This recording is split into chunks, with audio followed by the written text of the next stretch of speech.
लेकर के चिंतित हैं, और वह चिंता है कि ग्लोबल वार्मिंग दुनिया के अंदर जीव सृष्टि के लिए एक नया संकट खड़ा करने जा रहा है। इस नए संकट से उभरने के लिए, क्योंकि संकट कहीं और से नहीं, मनुष्य के स्वार्थ ने ही प्रदान किया है, इसलिए इसको नियंत्रित करने की जिम्मेदारी भी मनुष्य के ऊपर ही होनी चाहिए। और इस दृष्टि से दुनिया के सबसे बड़े लोकतंत्र के संवैधानिक मुखिया के रूप में प्रधानमंत्री मोदी जी का यह आह्वान हर भारतवासी के लिए यह एक मंत्र बनना चाहिए। इस अभिलाषा से हम लोगों ने प्रदेश में इस पवित्र अभियान को अपने हाथों में लिया, और मुझे प्रसन्नता है कहने में कि 5 जून के बाद से लगातार प्रदेश में वृक्षारोपण महाअभियान के साथ एक पेड़ मां के नाम लगाने का यह गौरव उत्तर प्रदेश के लगभग हर परिवार को प्राप्त होने जा रहा है। एक ही दिन में इस पवित्र अभियान के तहत उत्तर प्रदेश के अंदर कुल आबादी अगर 25 करोड़ की आप माने, तो इसमें आधी आबादी के हिसाब से आप जोड़े तो लगभग 3 पेड़ हर मातृशक्ति के नाम पर आज प्रदेश के अंदर लगने जा रहे हैं। एक ही दिन में लगने जा रहे हैं, जब हम 36 करोड़ 50 लाख वृक्षारोपण के इस रिकॉर्ड को तोड़ने जा रहे हैं। और मैं अब तक के आंकड़े आपको बता रहा हूं कि अब तक लगभग 12 करोड़ वृक्षारोपण के कार्यक्रम को हम संपन्न कर चुके हैं। आज के दिन पे सुबह से जो कार्यक्रम प्रारंभ हुआ है, 12 करोड़ पेड़ अब तक हर जगह रोपे जा चुके हैं।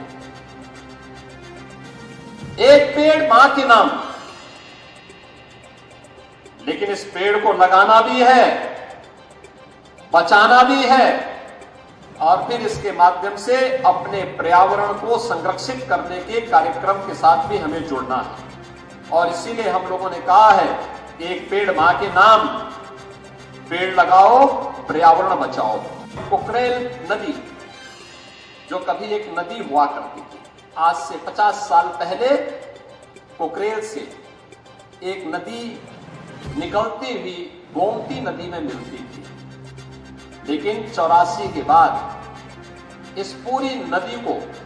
अपने स्वार्थ के लिए भूमाफियाओं ने काटना प्रारंभ किया,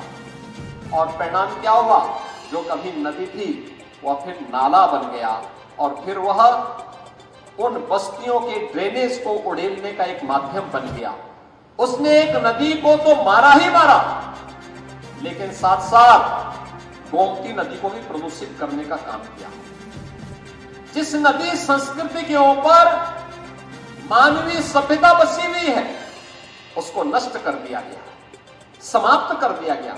गोमती नदी लखनऊ में आकर के कितनी काली हो गई है, किस प्रकार की स्थिति को पहुंच चुकी है। क्या इस पाप से हम कभी वंचित रह पाएंगे जो यहां पर हुआ? और इसीलिए सरकार ने तय किया कि लखनऊ में आने वाले कोई भी अतिथि हो, कोई भी पर्यटक हो, लखनऊ वासियों के लिए भी, प्रदेश वासियों के लिए भी, हम कुकरेल में एक नाइट सफारी की स्थापना करेंगे। नाइट सफारी यहां पे लोगों के पर्यटन और मनोरंजन के साथ साथ ज्ञानवर्धन का भी एक केंद्र बनेगा,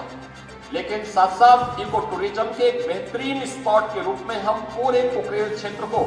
डेवलप करेंगे। और उसी क्रम में आपने देखा होगा इस क्षेत्र में जो अतिक्रमण था, उस अतिक्रमण को हटा करके जिन लोगों ने यहां पर रजिस्ट्री की थी, उन लोगों को जिनके पास आवास नहीं थे, उनको आवास उपलब्ध कराए गए। ऐसे 2100 परिवारों को भी एक एक आवास उपलब्ध करवाने का कार्य एलडीए ने प्रशासन की मदद से यहां पर संपन्न किया, उनको व्यवस्थित पुनर्वास हुआ। लेकिन साथ साथ जिन लोगों ने जमीन के धंधे के साथ जुड़ करके पर्यावरण को नुकसान पहुंचाने का काम किया और भूमाफिया बन करके लोगों को ठगने का काम किया, ऐसे भूमाफियाओं के खिलाफ भी कार्रवाई करते, एफआईआर लॉन्च कराते, उनके खिलाफ कार्रवाई की गई और सुप्रीम कोर्ट तक लड़ करके लखनऊ विकास प्राधिकरण ने आज इसे खाली करवाया है और खाली करवाने के बाद जहां पहले अकबर नगर के नाम पर यहां पे पॉल्यूशन का एक माध्यम बना हुआ था, आज वहां पर भगवान श्री राम